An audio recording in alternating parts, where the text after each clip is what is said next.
Nah, teman-teman, untuk soal nomor 9 hingga soal nomor 16 ini nanti kita akan membahas soal-soal tentang kompetensi-kompetensi yang harus dimiliki oleh seorang guru, di mana kompetensi-kompetensi itu ada 4 macam.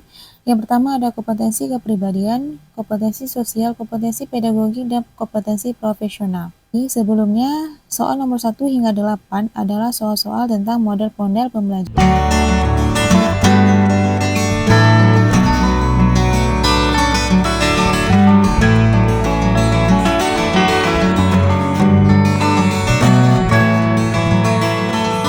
Warahmatullahi wabarakatuh. Terima kasih telah klik dan kembali menonton di channel saya. Pada video kali ini saya akan melanjutkan kembali membahas soal-soal teknis P3K Guru, di mana soal-soal yang keluar sesuai dengan pengalaman teman-teman yang telah mengikuti tes pada beberapa bulan yang lalu.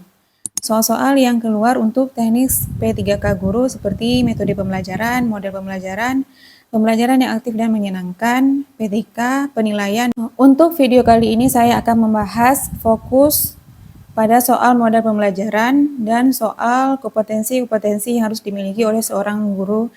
Hanya 2 materi itu saja. Video selanjutnya saya akan mencoba lagi membahas fokus pada soal PTK, penilaian, dan lain sebagainya. Kenapa saya membahas fokus soal per materi supaya teman-teman bisa lebih paham mempelajarinya. Mari kita belajar bersama-sama. Soal nomor 1.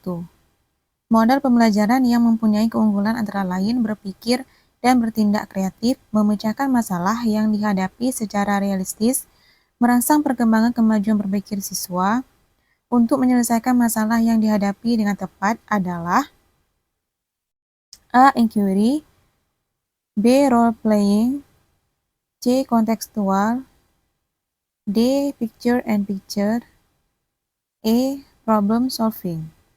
Jadi di sini di soal nomor 1 ini ada kata kunci memecahkan masalah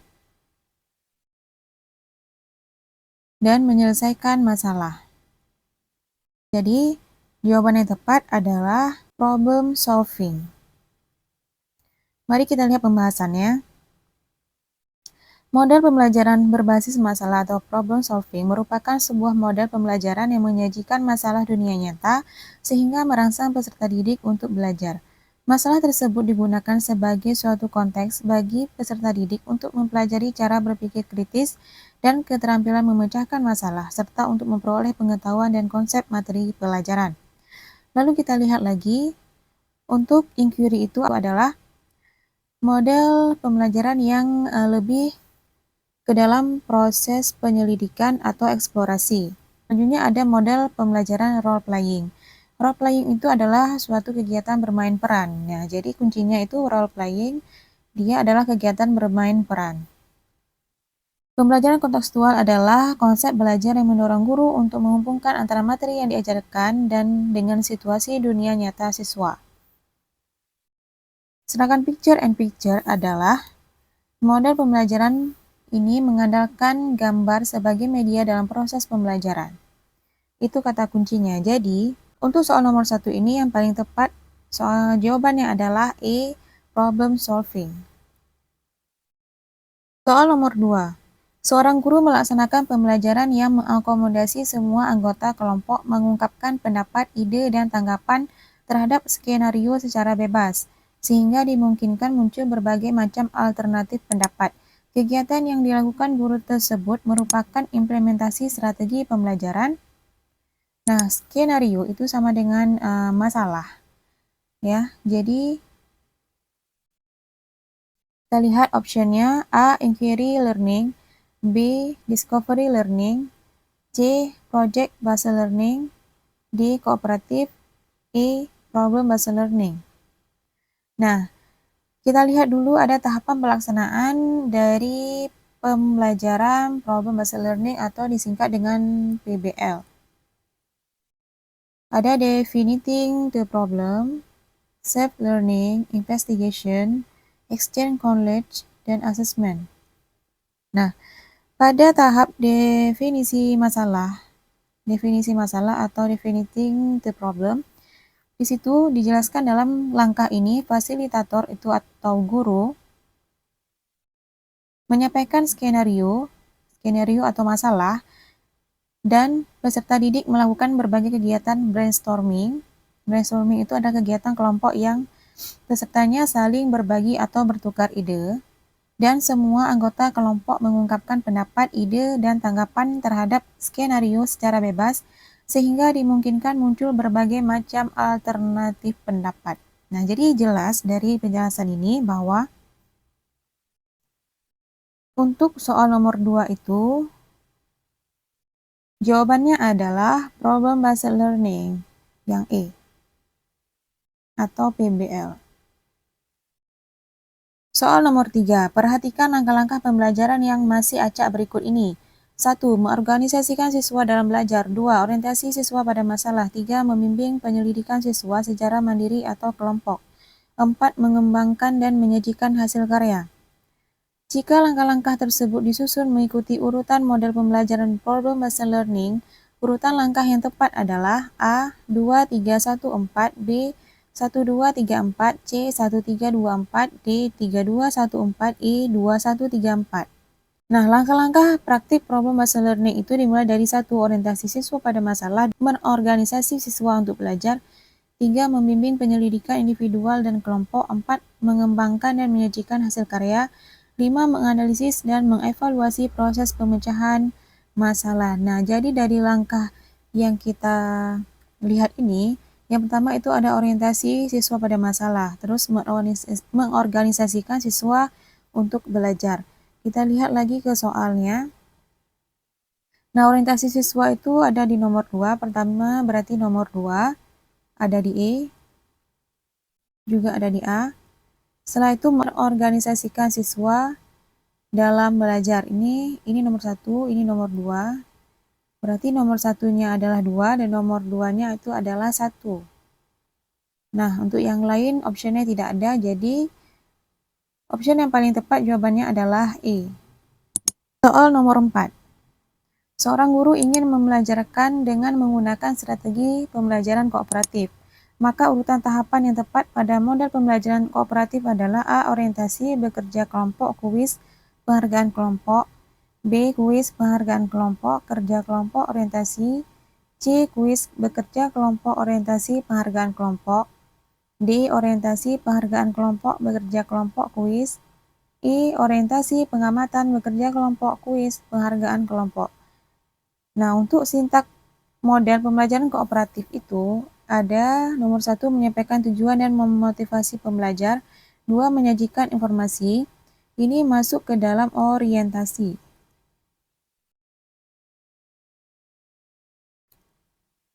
Nomor 3 mengorganisasikan pelajar ke dalam kelompok-kelompok. Setelah itu membimbing kelompok bekerja dan belajar, setelah itu melakukan evaluasi dan memberi penghargaan. Oke, jadi menurut option yang tepat dari pembahasan tadi adalah yang pertama itu ada orientasi. Kita lihat di A orientasi, di tempat lain itu ada di E dan juga di E. Setelah itu, setelah orientasi maka kita organisasikan siswa ke dalam kelompok-kelompok atau bekerja kelompok. Ada di A. Nah, ini langsung ke penghargaan. Penghargaan itu seharusnya ada di akhir. Jadi yang D itu bukan, B bukan, C bukan. Yang E pengamatan, tidak ada pengamatan tadi kita lihat di dalam sintaks model pembelajaran kooperatif, jadi yang E juga bukan. Nah, setelah siswa bekerja dalam kelompok, maka diberikan evaluasi atau kuis. Setelah itu baru memberikan penghargaan kelompok, maka jawaban yang tepat adalah A. Soal nomor 5, Pak Ahmad melaksanakan pembelajaran dengan menggunakan masalah sebagai langkah awal dalam mengumpulkan dan mengintegrasikan pengetahuan baru berdasarkan pengalamannya. Dimulai dengan memunculkan pertanyaan penuntun atau a guiding question dan membimbing peserta didik berkolaboratif yang mengintegrasikan berbagai subjek materi dalam kurikulum. Pembelajaran yang dilakukan oleh Pak Ahmad tersebut adalah model pembelajaran A. Discovery Learning, B. Project Based Learning, C. Problem Based Learning, D. Inquiry Learning, E. Contextual Teaching Learning. Oke, di sini ada menggunakan masalah. Jadi menggunakan masalah itu tidak hanya di dalam PBL, Problem Based Learning. Jangan kita asumsikan bahwa jika di dalam suatu soal itu ada masalah, maka itu langsung Jawabannya adalah problem-based learning.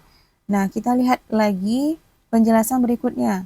Sebagai langkah awal dalam mengumpulkan dan mengintegrasikan pengetahuan baru berdasarkan pengalamannya. Dimulai dengan memunculkan pertanyaan umum penuntun atau a guiding question. Nah, kita lihat pembahasannya. Nah, di sini ada definisi secara lebih komprehensif tentang project-based learning.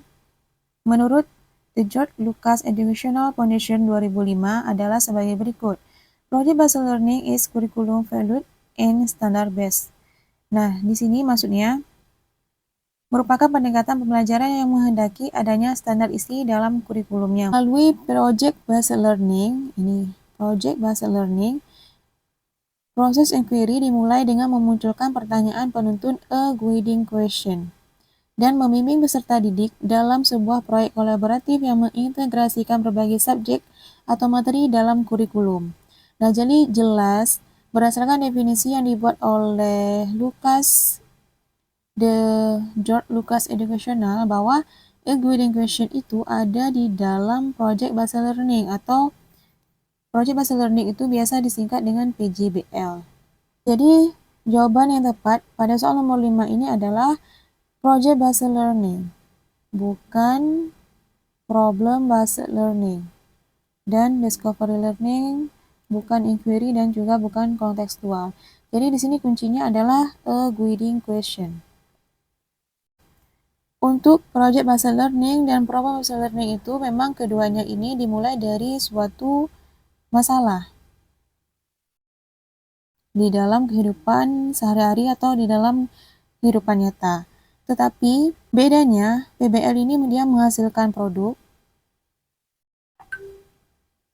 sedangkan PBL, project-based learning itu menghasilkan produk, sedangkan problem-based learning itu diselesaikan dengan kita melihat dari prosesnya atau analisis di dalam pembelajaran. Soal nomor 5 itu yang tepat jawabannya adalah B, project-based learning atau PJBL. Soal nomor 6. Kemampuan untuk menciptakan, memiliki daya cipta, atau mampu menciptakan sesuatu yang baru, baik berupa gagasan maupun alat yang relatif berbeda dengan apa yang telah ada sebelumnya, dalam pembelajaran merupakan sikap kreatif guru ketika menyampaikan ilmu kepada siswa. Model yang sesuai dengan sikap kreatif memanfaatkan lingkungan sekitar sebagai sumber belajar adalah A. Cooperative learning, B. Project-based learning, C. Problem-based learning, D. Open inquiry, E. Contextual teaching learning. Nah, di sini ada kata kuncinya itu memanfaatkan lingkungan sekitar. Nah, ini jika ada kata kunci seperti itu, maka kita pastikan bahwa jawabannya adalah contextual teaching learning. Jadi kontekstual itu adalah pembelajaran yang mengaitkan materi pembelajaran dengan lingkungan sekitar atau memanfaatkan lingkungan yang ada di sekitar atau kehidupan nyata sehari-hari. Nah, kita lihat bahwa pembelajaran kontekstual adalah konsep belajar yang mendorong guru untuk menghubungkan antara materi yang diajarkan dengan situasi dunia nyata siswa. CTL adalah konsep belajar yang membantu guru mengaitkan antara materi yang diajarkannya dengan situasi dunia nyata siswa. Jadi jelas bahwa soal nomor 6 ini jawabannya adalah contextual teaching and learning. Bu Fika menjelaskan konsep perkalian sesuai dengan prinsip-prinsip pembelajaran yang mendidik kepada siswa dengan peragaan sebagai berikut. Pertama, Bu Fika mengajak siswa mengamati banyak bunga dalam pot di lingkungan sekolah. Kedua, banyak bunga dalam satu pot ada 1 sehingga banyak bunga dalam 10 pot ada 10 kali 1. Ketiga, banyak bunga dalam satu pot ada 2 sehingga banyak bunga dalam 10 pot ada 10 kali 2. Keempat, banyak bunga dalam satu pot ada 3 sehingga banyak bunga dalam 10 pot ada 10 kali 3. Peragaan yang dilakukan oleh Bu Fika di dalam pembelajaran matematika termasuk model pembelajaran A. Inquiry dan Discovery Learning, B. Contextual Teaching and Learning, C. Problem-based learning, D. Cooperative learning, E. Project-based learning. Di sini Bu Fika mengajak siswa mengamati banyak bunga dalam pot di lingkungan sekolah. Di sini kan ada kata kuncinya di lingkungan. Nah, kita kembali lagi tadi ke pengertian dari Contextual Teaching and Learning atau CTL. CTL itu adalah suatu model pembelajaran yang mengaitkan materi dengan lingkungan sekitar atau ke dalam kehidupan nyata sehari-hari peserta didik atau siswa. Nah, di sini jelas bahwa di dalam pembelajaran Bu Vika itu menjelaskan konsep perkalian dengan mengajak siswa mengamati bunga di lingkungan sekitar sekolah. Jadi, untuk soal nomor 7 ini, maka Bu Vika termasuk menggunakan model pembelajaran B, Contextual Teaching and Learning.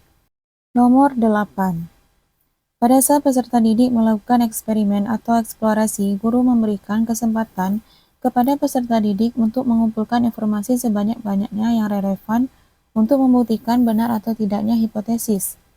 Data dapat diperoleh dengan membaca literatur, mengamati objek, wawancara dengan narasumber, melakukan uji coba sendiri, dan sebagainya. Langkah terakhir peserta didik mengeneralisasi atau menarik kesimpulan.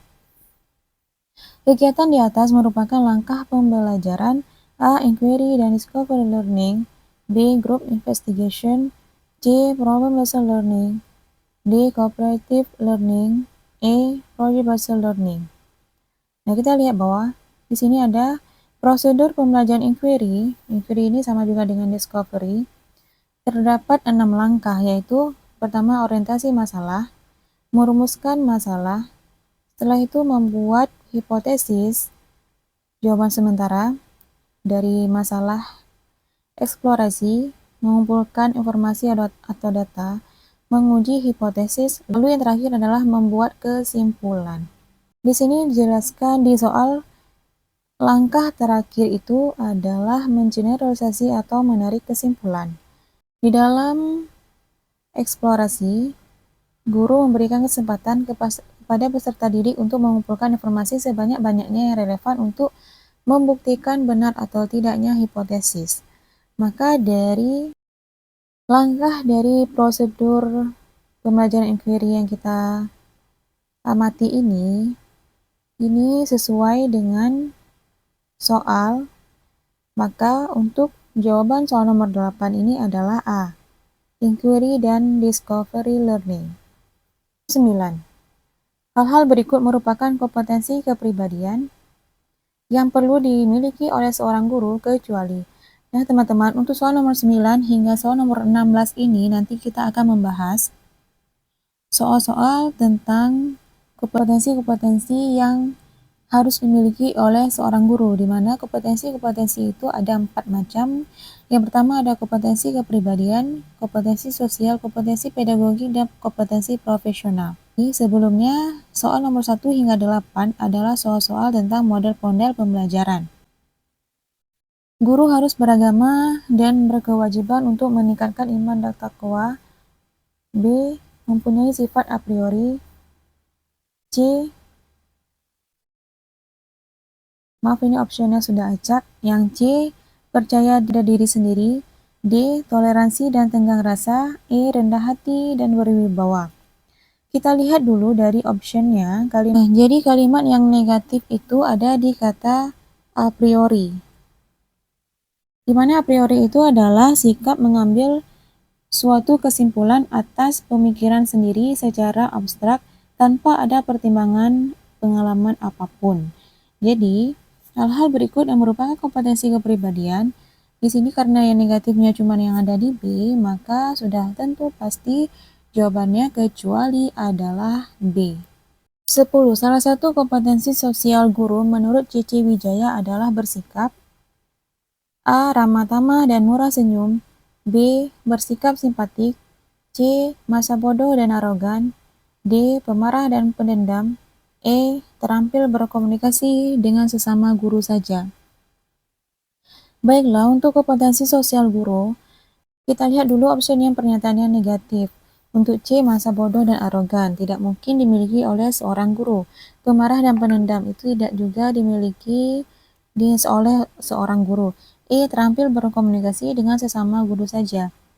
Kita tahu bahwa berkomunikasi seorang guru itu tidak hanya dengan sesama guru saja, tetapi juga dengan harus wajib pastinya terampil berkomunikasi dengan siswa atau peserta didik, dengan wali siswa, ataupun dengan masyarakat sekitar. Jadi yang E juga bukan. Sekarang kita lihat yang positifnya, yang A, ramah tamah dan murah senyum, dan B, bersikap simpatik. Di antara dua ini, manakah yang benar? Oke, kita lihat jenis kompetensi sosial guru ini menurut Cici Wijaya dalam Satori 2009 mengemukakan jenis-jenis kompetensi sosial yang harus dimiliki guru sebagai berikut. 1. Terampil berkomunikasi dengan siswa dan orang tua siswa. 2. Bersikap simpatik. 3. Dapat bekerja dengan komite sekolah. 4. Pandai bergaul dengan rekan sejawat dan mitra pendidikan. 5. Memahami lingkungannya. Nah, di sini ada bersikap simpatik. Jawaban yang benar adalah B. Bersikap simpatik. Untuk yang A juga bukan, tidak termasuk dalam kompetensi sosial menurut Cici Wijaya. Nomor 11. Berdasarkan introspeksi dan pendapat teman sesama guru, pribadi yang mencerminkan saya adalah A. Orang yang sulit untuk mengapresiasi perbedaan cara siswa dalam menyelesaikan soal karena membuat bingung yang lain. Untuk yang A ini, berlawanan dengan kompetensi pedagogik guru yang harus mampu memahami karakter peserta didik. Yang B, orang yang dapat mengapresiasi perbedaan namun hanya untuk hal-hal yang dapat dipahaminya saja. Yang B ini menurut saya itu juga berlawanan dengan kompetensi pedagogik guru. Belum mampu maksimal menguasai karakteristik peserta didik. Itu hampir sama dengan yang option A. Yang C, orang yang terbuka dengan masukan atas prinsip dan keyakinan diri serta siap mengupayakan kompromi dengan orang lain. Oke, kita simpan yang C. Yang D, orang yang bisa menyembunyikan pikiran dan perasaan yang tidak senang terhadap siswa ketika ada perbedaan dalam menilai sesuatu. Yang E, orang yang dapat mengapresiasi keberagaman dan memiliki kebenaran untuk berpendapat, untuk sikap perilaku yang tidak toleran. Yang D itu orang yang bisa menyembunyikan pikiran dan perasaan yang tidak senang terhadap siswa ketika ada perbedaan dalam menilai sesuatu. Yang D juga berlawanan dengan kompetensi pedagogi guru. Untuk C dan E adalah kalimat yang sama-sama positif. Yang E ini kurang tepat untuk pernyataan soal yang di atas, yaitu berdasarkan introspeksi dan pendapat teman sesama guru, pribadi yang mencerminkan saya adalah, nah itu lebih tepatnya untuk option yang C, orang yang terbuka dengan masukan atas prinsip dan keyakinan diri, serta siap mengupayakan kompromi dengan orang lain. Jadi jawaban yang tepat adalah C. Nomor 12. Di sekolah Anda mengajar mayoritas siswa beragama Islam, namun ada juga yang beragama non-Islam. Ketika memasuki bulan Ramadan, Anda mendapati siswa non-Muslim yang sedang makan di depan kelas ketika teman-teman yang lain sedang menjalankan ibadah puasa. Sebagai seorang guru, apa yang Anda lakukan untuk menyikapi hal tersebut? A. Menasihati siswa agar tidak makan di depan kelas selama bulan Ramadan demi menghormati yang berpuasa. B. Semuanya memiliki haknya masing-masing, boleh berbuat sesuai keyakinan. C. Menasihati siswa yang sedang berpuasa Ramadan bahwa makan dimanapun itu hak mereka. D. Meminta siswa tersebut untuk makan di tempat yang sepi agar tidak kelihatan teman-temannya yang sedang berpuasa. E. Tidak peduli dengan tindakan yang dilakukan siswa tersebut. Nah, di sini lihat di sekolah ini mayoritas siswa beragama Islam. Tapi juga kita harus mengingat, kompetensi sosial seorang guru itu tidak diskriminatif terhadap jenis kelamin, agama, maupun ras. Jadi dalam mengambil sikap jangan sampai berat sebelah, apalagi karena di sekolah tersebut adalah mayoritas muslim. Untuk A hingga E, yang paling bijak adalah yang A. Untuk B kurang tepat karena tidak menunjukkan sikap toleransi. C juga tidak toleransi. D kurang tepat karena tidak harus di tempat yang sepi. E tidak menunjukkan sikap profesionalitas sebagai seorang guru. Jadi yang tepat adalah yang A. Soal nomor 13. Randi adalah siswa yang pintar dan suka menolong. Randi hanya tinggal bersama ibunya karena ayah Randi sudah lama meninggal. Ibu Randi sehari-harinya berjualan kue untuk mencukupi kebutuhan anak-anaknya. Seringkali Randi tidak masuk sekolah karena harus membantu ibunya berjualan. Sebagai seorang guru yang sebaiknya Anda lakukan adalah A. Memberikan bantuan sumbangan kepada Randi secara sukarela setiap bulannya. B. Memperbolehkan Randi sesekali tidak masuk sekolah karena alasannya jelas untuk membantu ibunya bekerja. C. Tetap tidak memperbolehkan Randi untuk absen dan mengajak teman-teman guru lain untuk membantu keuangannya. D. Memberikan penjelasan kepada Randi arti penting dan aturan sekolah, serta mengarahkan apa yang sebaiknya dilakukan. E. Memberikan penjelasan kepada Randi arti penting dan aturan sekolah serta mendiskusikan bersama tentang masalah yang dihadapi. Untuk yang A itu kurang efektif, jadi memang tidak mungkin kita memberikan bantuan sukarela setiap bulannya. Yang B, tidak efektif, Randi mengikuti pembelajaran dan melanggar aturan sekolah juga. C, D, dan E adalah kalimat yang hampir mirip dan sama-sama bagus, tapi yang paling bagus adalah E. Karena di dalam E itu ada diskusi bersama untuk menyelesaikan masalah yang dihadapi oleh Randi. Jadi jawaban yang paling tepat adalah E. Soal nomor 14. Untuk mengerjakan tugas dengan baik, apalagi tugas bertumpuk-tumpuk, selalu diperlukan banyak energi. Terkait dengan hal ini, pilihlah salah satu jawaban yang paling mendekati diri Anda. A. Tidak peduli dengan banyaknya tugas apapun, yang penting saya baik-baik saja. B. Menyerah sebelum tugas diselesaikan. C. Tidak siap mengerjakan tugas berikutnya karena sudah kehabisan tenaga di tugas sebelumnya. D. Semua terselesaikan sesuai dengan waktu yang direncanakan sehingga masih ada energi untuk tugas berikutnya. E. Saya akan siap mengerjakan semua tugas jika memungkinkan. Ingat, dalam menjaga profesionalitas kita dalam bekerja, maka pilih jawaban yang menunjukkan sikap akan tetap fokus bekerja meskipun di tengah-tengah gangguan. Di sini kendalanya tugas bertumpuk-tumpuk dan kita dituntut untuk bekerja dengan baik.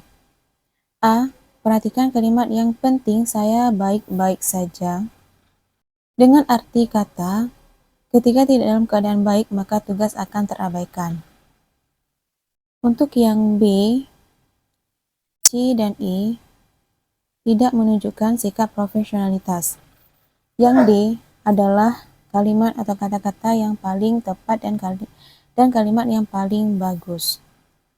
Di sini kan menunjukkan profesionalitas. Semua tugas itu terselesaikan dengan waktu yang direncanakan dan masih ada energi untuk tugas berikutnya. Soal nomor 15.